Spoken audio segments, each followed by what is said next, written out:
कहानी का पूरा आनंद लेने के लिए कहानी के पिछले भाग को सुनना ना भूलें। कहानी के पिछले भाग का लिंक आपको नीचे कमेंट बॉक्स और डिस्क्रिप्शन बॉक्स में मिलेगा। तो चलिए आगे की कहानी शुरू करते हैं। जय श्री कृष्ण, जय श्री राधे, ओम नमः शिवाय, जय माता दी। लोगों के बहकावे में आकर सुमन के चरित्र पर शक कर किशन ने सुमन को घर से धक्के मारकर निकाल दिया। शायद कलयुग में एक बार फिर सुमन के रूप में किसी सीता को फिर अपने चरित्र की अग्नि परीक्षा देनी थी। ऐसे में सुमन बेचारी कहाँ जाती। किशन तो घर का ताला लगाकर शहर चला गया। परिवार तो पहले ही सुमन से जलता था। गांव के लोग बेचारी सुमन पर दया दिखा रहे थे। तब सुमन वहां से अपने मायके आ गई और मायके में रहने लगी। जो भाभी कभी उसके आगे पीछे घुमा करती, हमेशा उसकी चापलूसी में लगी रहती, आज उसने भी अपना असली रंग दिखा दिया। सुमन घर का काम काज भी करती और ऊपर से अपनी भाभी के ताने भी सुनती, लेकिन यह उसकी मजबूरी थी। उसकी भाभी काजल बात बात पर ऐसे कटु वचन सुमन से कहती कि सुमन बेचारी की आंखों में बरबस आंसू निकल पड़ते। आज सुमन को महसूस हो गया था कि उसका अपना यहाँ कोई नहीं है। जब तक उसके पास पैसा था तब तक तो सब लोग उसके आगे पीछे रहते थे, लेकिन आज जब उसके बुरे दिन आए हैं तो उसके अपनों ने ही सबसे पहले उनसे नजरें फेरी है। सुमन के बच्चे शहर में रहते थे। सुमन के बेटा बेटी को जब यह पता चला तो उन्हें बहुत दुख हुआ, लेकिन अपने पापा के आगे उनकी एक न चलती थी। वह किशन ने अपने बच्चों से साफ कह दिया कि अगर उन्हें पढ़ाई का खर्च चाहिए तो अपनी मम्मी से हमेशा के लिए रिश्ता तोड़ लें। जब सुमन ने यह सुना तो उन्होंने अपने बच्चों से कहा कि वे किशन की हाँ में हाँ मिलाए, क्योंकि सुमन चाहती थी कि किसी भी तरह उसके बच्चों की जिंदगी संवर जाए। उसके बच्चों ने भी किशन की हाँ में हाँ मिलाई और किशन से कह दिया कि वे कभी भी अपनी मम्मी से बात नहीं करेंगे। सुमन घर का काम करती, ऊपर से अपने भाई वह भाभी के ताने सहन करती। उसका मन करता कि वह कहीं जाकर मर जाए, लेकिन कभी सोचती कि उसके मरने या जीने से किसी को क्या फर्क पड़ता है। फर्क पड़ेगा तो उसके अपने बच्चों को। वह भी अपने बच्चों की खुशी चाहती थी। सुमन अपने दुख भरे दिन काट रही थी। वही सुमन के पिताजी को इससे कोई मतलब नहीं था। उन्होंने एक बार भी सुमन से यह नहीं पूछा कि ऐसी कौन सी परेशानी है जो तुम यहाँ रह रही हो, सब कुछ ठीक है या नहीं। यहाँ तक कि उन्होंने एक बार भी दिखावे के लिए भी सुमन से यह तक नहीं पूछा कि तुम कब आई। सुमन यह देखकर अकेले में फूट फूट कर रोती। उसे ऐसा लगता जैसे आज उसके अपनों के साथ साथ भगवान भी उससे रूठ गए हैं। सुमन की स्थिति काफी दयनीय हो गई थी। सुमन के चाचा और चाची और उनके ताऊजी और ताईजी जिनकी मृत्यु हो चुकी थी, उनके दो बेटे और दो बेटियां थी। बेटे दोनों ही सरकारी नौकरी करते थे और बाहर रहते थे। दोनों की बीवियां गांव में रहती, यानी सुमन की चचेरी भाभियां। दोनों में से कभी तो एक भाभी रहती या फिर दोनों सुमन से अच्छा व्यवहार करती, उसके दर्द को समझती थी। चाचा जी ताऊ जी की दोनों की एक एक बेटियां और एक एक बेटा है। दोनों बेटियों की शादी हो चुकी है, वह अपने ससुराल में है। फिर दोनों चचेरी भाभियों ने सुमन को अपने पास ही रख लिया, जिससे उनका दोनों का भी अच्छे से टाइम पास हो जाता और साथ में सुमन का दिन भी गुजर जाता। वे सुमन को बिल्कुल अपनी बहन की तरह रखती थी। यह देखकर सुमन की सगी भाभी जल भून जाती।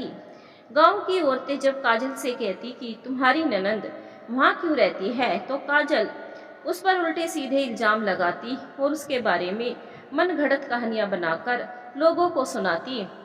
जब बेचारी सुमन यह सब कुछ सुनती तो चाहकर भी कुछ नहीं कहती। सुमन महीने में एक दो बार जाकर चुपके से अपने बच्चों से मिलकर आ जाती। सुमन के पास अपने खर्च तक के पैसे नहीं थे। सुमन की चचेरी भाभियां ही सुमन को उसकी जरूरत की चीजें दिलाती। धीरे धीरे दिन गुजरने लगे। किशन ने सुमन की कोई सुध नहीं ली। किशन और सुमन के इस झगड़े का असर बच्चों पर हुआ। दोनों ही बच्चे अपने एग्जाम में फेल हो गए। सुमन यह सब कुछ सुनकर बहुत दुखी हुई। उसने अपने बच्चों को समझाया, लेकिन वह अपने बच्चों की मनोस्थिति अच्छे से समझती थी। उधर किशन ने सुमन की भूल कर भी सुध नहीं ली। अब वह नफरत करता था सुमन से। किशन के दूर के रिश्तेदार ने किशन को सलाह दी कि वह दूसरी शादी कर ले। किशन को भी अब बीवी की कमी महसूस होने लगी थी।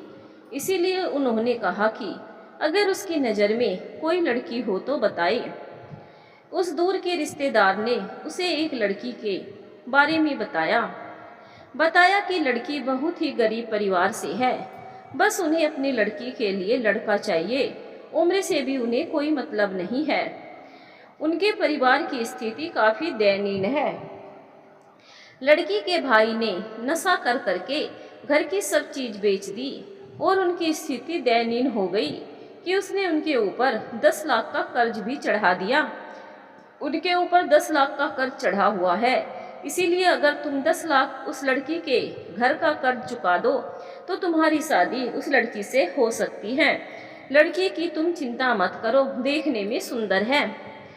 तब यह सुनकर किशन बहुत खुश हो गया और किशन को लड़की के परिवार या घर वालों से कोई मतलब नहीं था कि कौन कैसा है। उसे तो सिर्फ दूसरी बीवी चाहिए थी। वह अपनी शादी के बारे में सुनकर किशन तो जैसे पगला गया था। उसे एक बार भी ख्याल नहीं आया कि उसके अपने बीवी बच्चे भी हैं और उसने इस रिश्ते के लिए हाँ कर दिया। इस उम्र में किसी जवान लड़की से शादी के ख्वाब सोचकर ही किशन मन ही मन खुश हो रहा था। वही किशन के उस दूर के रिश्तेदार ने किशन के रिश्ते की बात उस लड़की के घर वालों से कर ली और निश्चित दिन किशन अपने रिश्तेदार के साथ लड़की देखने पहुंचा। किशन ने लड़की देखी। किशन को लड़की पसंद आ गई, लेकिन उस लड़की ने किशन से शादी करने के लिए यह कहकर इनकार कर दिया कि मैं इतनी उम्र के आदमी से विवाह नहीं कर सकती। उस लड़की की बात सुनकर उसके घर वाले जैसे घबरा गए थे, क्योंकि किशन के रूप में उन्हें दामाद नहीं, बैंक एटीएम कार्ड जो मिल रहा था। उसके घर वालों ने उस लड़की पर दबाव बनाया, लेकिन उस लड़की ने यह कहकर मना कर दिया कि मैं अपनी जान दे दूंगी, लेकिन इतनी उम्र के आदमी से विवाह कभी नहीं करूंगी। किसी के कुछ समझ में नहीं आ रहा था कि आखिर क्या करे। तभी लड़की के घर वालों ने उसकी छोटी बहन जो लगभग 21 साल की थी उससे शादी करने के लिए कहा। उसने किशन से शादी करने के लिए हाँ कर दिया। उसका नाम माधवी था। माधवी यह सोचकर खुश थी कि उम्र चाहे ज़्यादा हो, लेकिन आखिर में लड़के की सरकारी नौकरी भी तो है, और वैसे भी उनके परिवार की बदनामी की वजह से किसी अच्छे घर में तो उनका रिश्ता हो नहीं सकता, क्योंकि उसके भाई ने नशा कर करके लोगों से उधार लेकर उन्हें बदनाम किया हुआ था। यह सोचकर उसने शादी के लिए हाँ कर दिया। किशन को भी माधवी पसंद आ गई, क्योंकि माधवी अपनी बड़ी बहन से ज़्यादा सुंदर थी। किशन और माधवी का रिश्ता तय हो गया। किशन ने एक बार भी नहीं सोचा कि माधवी उसकी अपनी बेटी की उम्र की है और उसके खुद के भी इतनी उम्र के बेटा बेटी है, खुद की बीवी है। लोग क्या कहेंगे, उनका क्या होगा। उन्होंने किसी की परवाह नहीं की। धीरे धीरे ये बात सुमन और सुमन के घर वालों के पास पहुंची, लेकिन सुमन के परिवार वालों को तो जैसे कोई मतलब ही नहीं था। आखिर मतलब भी किसे होता। सुमन के पिता तो एक नंबर के स्वार्थी और लालची इंसान थे। उन्हें अपनी बेटी की खुशियों से कोई लेना देना नहीं था। भैया भाभी भी इस पचड़े में नहीं पड़ना चाहते थे। वही जो रिश्ते में काका बाबा थे, वे इस डर से कुछ नहीं कहते थे कि कहीं सुमन के घर वाले उल्टे कुछ ना कह दें। और वैसे भी उनकी भी आर्थिक स्थिति इतनी नहीं थी कि वे सुमन का सहयोग कर पाते। सुमन ने जब यह सुना तो उसके अपने कानों पर विश्वास नहीं हुआ कि किशन इतना गिर सकता है कि अपनी बेटी की उम्र की लड़की से शादी करने के बारे में सोच सकता है। सुमन ज़्यादा पढ़ी लिखी तो नहीं थी कि किशन को कुछ सबक सिखा सके। फिर उसने सोचा कि कि अगर उन्होंने कुछ कदम उठाने के बारे में सोचा तो कहीं किशन उनके बेटा बेटी को जो पढ़ाई का खर्च दे रहा है, अगर कहीं वह नहीं दिया तो क्या होगा। यह सोचकर उसने चुप रहने में ही भलाई समझी। किशन और माधवी का सादगी से विवाह संपन्न हो गया। माधवी से विवाह करने के बदले किशन ने 10 लाख रुपए माधवी के घर वालों को दिए। किशन माधवी को लेकर सीधे ही अपनी नौकरी पर चला गया। किशन के गांव में यह खबर कुछ लोगों को पता थी। धीरे धीरे दिन गुजरने लगे। अब सुमन को अपने मायके में रहते हुए लगभग 1 साल से ज़्यादा हो गया था, लेकिन उसके रहने से उसकी खुशी या गम से किसी को कोई मतलब नहीं था। सुमन का ससुराल जिस गांव में था, उस गांव के लोगों ने जब किशन की दूसरी शादी की खबर पहुंची, तब गांव के पंचों ने किशन के भाइयों पर दबाव बनाना शुरू कर दिया कि उन्होंने एक बेसहारा और बेबस लाचार औरत के साथ ऐसा किया है। बेचारी सुमन की क्या गलती है जो उसे अपने मायके में रहना पड़ रहा है। तब गांव वालों के दबाव में आकर किशन के भाइयों ने सुमन से वापस आने के लिए कहा। पहले तो सुमन ने आने से मना कर दिया, इस डर से मना कर दिया कि किशन को पता चल गया तो क्या होगा, और वैसे भी किशन मकान को ताला तो लगा गया है, वह कहाँ रहेगी। फिर सुमन ने सोचा कि उसे जिंदगी तो अपने ससुराल में ही बितानी है, और वैसे भी मायके से उसके खुद के भैया भाभी और पिताजी तो उससे बात तक नहीं करते, लेकिन उसे डर था कि वह अपनी ससुराल में आखिर रहेगी तो कहाँ रहेगी। तब उसके देवर ने कहा कि जो सबका पुराना शामिल मकान है उसमें जो तुम्हारे हिस्से के कमरे में रह लेना, क्योंकि किशन ने जाते वक्त उस कमरे को ताला नहीं लगाया था। सुमन को भी यह सही लगा और वह वापस अपने ससुराल आ गई। जब किशन के पास यह खबर पहुंची तो वह माधवी को लेकर अपने गांव आया और सुमन को वहां देखकर आग बबूला हो गया। उसने सुमन के साथ मारपीट की और उसे घर से बाहर निकालने लगा। किसी ने यह खबर सुमन के मायके में दे दी, लेकिन सुमन के मायके में तो किसी को फर्क नहीं पड़ता था। लेकिन सुमन के चाचा ताऊ के कुछ लड़के जो बाहर रहकर पढ़ाई कर रहे थे, जब उन्होंने सुमन के साथ मारपीट की खबर सुनी तो वे गुस्सा हो गए और सुमन की ससुराल आ धमके। उन्होंने सुमन के साथ मारपीट शुरू कर दी। तब किशन को पिटता देखकर उसकी दूसरी नई बीवी माधवी वहां से डरकर भाग गई और पड़ोस में जा छुपी। सुमन ने किशन को बचाने की काफी कोशिश की, लेकिन बचा ना सकी। सुमन के चचेरे भाइयों ने किशन के साथ बुरी तरह से मारपीट की और वापस अपने गांव आ गए। किशन को काफी चोटें आई हुई थी। सुमन यह देखकर दुखी थी, लेकिन वे क्या करती, क्योंकि ना तो उनके भाइयों ने उसकी एक सुनी, ना किशन उसकी तरफ देखता था। किशन माधवी को लेकर वापस अपनी नौकरी पर आ गया, लेकिन अब उसे सुमन पर बहुत गुस्सा आ रहा था और उसने सुमन को सबक सिखाने के लिए अपने दोनों बच्चों को जो पढ़ाई का खर्च देता था वह भी देना बंद कर दिया। जब सुमन के बच्चों को पढ़ाई का खर्च नहीं मिला, वे शहर से अपनी माँ के पास गांव आ गए। सुमन यह सब देखकर बहुत दुखी थी, लेकिन आखिर में करे भी तो क्या करे। किशन अब अपने वेतन के पैसे अपने ससुराल में दिया करता था। किशन और माधवी की शादी को 1 साल होने के बाद माधवी ने एक बेटी को जन्म दिया। किशन अपनी बेटी में ही बिजी हो गया। उसे जरा भी ध्यान नहीं था कि उसके पहले बीवी सुमन और उसके बच्चे भी हैं। धीरे धीरे दिन गुजरने लगे। वही सुमन की बेटी जो अब लगभग 24 साल की हो चुकी थी, सुमन को उसकी शादी की चिंता सता रही थी कि वह अपनी बेटी की शादी कैसे करेगी और कहां से करेगी। उसका बेटा जो लगभग 25 साल का था, सुमन नहीं चाहती थी कि इतनी सी उम्र में उसका बेटा कहीं बाहर जाकर मजदूरी करे। वह चाहती थी कि उसका बेटा पढ़ लिख कर अपने पैरों पर खड़ा हो जाए। वह जैसे तैसे अपने बेटे की पढ़ाई का खर्च उठा रही थी। धीरे धीरे दिन गुजरने लगे। लेकिन कहते हैं ना, भगवान के घर देर है अंधेर नहीं। ऊपर वाले की लाठी में आवाज नहीं होती, लेकिन जब भी पड़ती है तो सब कुछ बदल कर रख देती है। शायद यही सब कुछ अब सुमन के साथ होने वाला था। किशन बस अपनी बेटी और माधवी में पूरी तरह बिजी हो जाता है। उसे एक बार भी ध्यान नहीं आता कि उसकी पहली पत्नी सुमन और उसके बच्चे कितनी परेशानी में है। वह उनकी जरा भी सुध नहीं लेता था। वही सुमन बेबस लाचार मजदूरी करके जैसे तैसे अपने बेटे को पढ़ा रही थी। सुमन को दिन रात यह चिंता खाई जा रही थी कि वह अपनी बेटी का विवाह कैसे करेगी। बेटी की उम्र भी अब 25 के लगभग हो गई थी। लेकिन कहते हैं ना कि ऊपर वाले के देर है लेकिन अंधेर नहीं। शायद ऊपर वाले से भी सुमन का दर्द बर्दाश्त नहीं हुआ।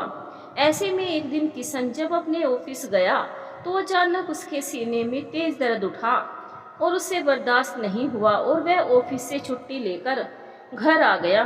माधवी ने उसे आई देखकर पूछा कि क्या हुआ, तो उन्होंने कहा कि आज तबीयत ठीक नहीं है। यह कहकर वह कमरे में आराम करने चला गया, लेकिन उसके सीने का दर्द रुकने की बजाय और बढ़ रहा था। जब उसके सीने का दर्द बर्दाश्त नहीं हुआ तो वह रोने लग गया। तब यह देखकर माधवी को समझ पाती उससे पहले ही किशन हड़बड़ाकर कुछ बोल पाता उसके शब्द गले में अटक गए और हमेशा के लिए भगवान के पास चला गया। माधवी यह सब कुछ देखकर काफी घबरा गई और उसने किशन के जो जान पहचान के आस पड़ोस के दोस्त थे, जिन्हें सुमन भी जानती थी, उनके पास फोन किया और कहा कि किशन की तबीयत ज़्यादा खराब है, तुम आ जाओ। उसके दोस्त आए और किशन को अस्पताल लेकर गए, लेकिन डॉक्टर ने किशन को मृत घोषित कर दिया। तब माधवी फूट फूट कर रो पड़ी। उसे कुछ समझ में नहीं आ रहा था कि क्या करे। उसने अपने घर वालों को यह सूचना दी तो उसके घर वालों ने कहा, चिंता मत करो, हम आ रहे हैं। फिर माधवी ने अपनी ससुराल में अपने देवर के पास कॉल किया। कॉल उसके देवर के बड़े बेटे ने उठाया। फोन उठाते ही माधवी रो पड़ी। उसे रोते देखकर देवर के बेटे के कुछ समझ में नहीं आया और उसने फोन अपनी मम्मी को दे दिया। उस तरफ से माधवी के रोने की आवाज़ आ रही थी। रोते रोते माधवी ने सारी बात बता दी थी। यह सुनकर उसकी देवरानी जोर जोर से रोने लग गई। सुमन जो नीचे कपड़े धो रही थी, उसने जब देवरानी के रोने की आवाज़ सुनी तो उसे कुछ समझ में नहीं आया कि आखिर वह क्यों रो रही है। फिर अपनी देवरानी के रोने की आवाज़ सुनकर सुमन ने सोचा, हो सकता है इसके मायके में शायद कोई घटना घटित हुई हो। यह सोचकर वह ऊपर गई तो उसके देवर का लड़का सुमन से गाली गलौज करने लगा। सुमन के अब भी कुछ समझ में नहीं आ रहा था। धीरे धीरे भीड़ इकट्ठी हो गई।